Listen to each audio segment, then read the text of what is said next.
আপনার সন্তান কারো ব্যাপারে কিছু বলতে হলে, ভালো কিছু অর্জন করেছে, কি বলবেন? আল্লাহুম্মা বারিক, যে আল্লাহ বরকত দান করেন। তাহলে আপনার জবানের জিহ্বার ক্ষতি থেকে সে বেঁচে গেল। কাজে নিজের, আপনার সন্তানের ব্যাপারে বললো, আপনার নিজের ব্যাপারে বললে, অন্য কারো ব্যাপারে বললে, যে বলবে যে শুনবে উভয় কি বলবে? আল্লাহুম্মা বারিক। তা নাহলে 12টা বাজাই ফেলবেন, কিন্তু ক্ষতি হয়ে যাবে।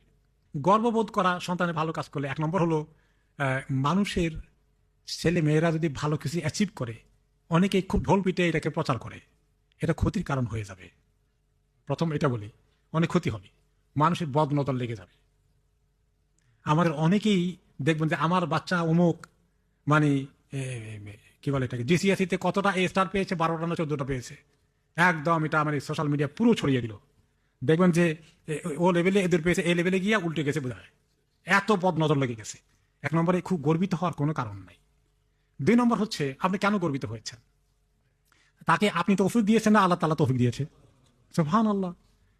তো আল্লাহর কাছে আপনি নিজে আরো মানে নত হয়ে যাবেন যে আল্লাহ আপনি মেহেরবানি করে দিয়েছেন, আল্লাহ আমার কোনো কৃতিত্ব নাই, আপনি আমাকে এত ভালো সন্তান দিয়েছেন, আল্লাহ তাদেরকে হেফাজত করেন, বদনজর থেকে হেফাজত করেন, ভবিষ্যতে যেন আবার নষ্ট না হয়ে যায়, আল্লাহ তাই আপনি তাদেরকে হেফাজত করেন। এইভাবে করে আমি আল্লাহর কাছে আরো বিনয়ী হব আমি।